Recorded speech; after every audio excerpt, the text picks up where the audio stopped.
नमस्कार, मैं साक्षी। स्वागत है आपका हमारे चैनल पर। मायावती लखनऊ पहुंच चुकी हैं। उनका एजेंडा इस बार यूपी चुनाव से पहले बीएसपी के संगठन को मजबूत करना है। कई बड़े नेता पार्टी छोड़ चुके हैं, जो बचे हैं वो आपस में ही एक दूसरे का काम बिगाड़ने में जुटे हैं। बीएसपी चीफ के सामने सबसे बड़ी चुनौती अपने सामाजिक समीकरण को सहेजने की है। पार्टी का जनाधार लगातार खिसकता जा रहा है। मुस्लिम, दलित, ब्राह्मण और अति पिछड़ों के दम पर मायावती 4 बार यूपी की सीएम बनी, पर अब जो जाटव वोट बचाने के लाले पड़े हैं, ऐसे में मायावती ने होमवर्क शुरू कर दिया है। लखनऊ पहुंचने के बाद ही मायावती लगातार बीएसपी नेताओं से मुलाकात कर रही हैं, खास तौर में मुस्लिम बिरादरी के नेताओं से। उनकी कोशिश मुस्लिम समाज में फिर से पैठ बनाने की है।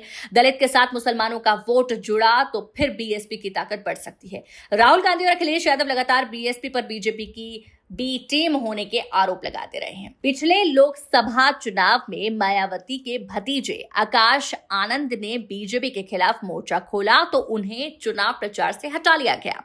विपक्ष ने माहौल बनाया कि मायावती की बीजेपी से अंदर ही अंदर साठगांठ है। इसका नतीजा ये हुआ कि बीएसपी के सभी उम्मीदवार चुनाव हार गए।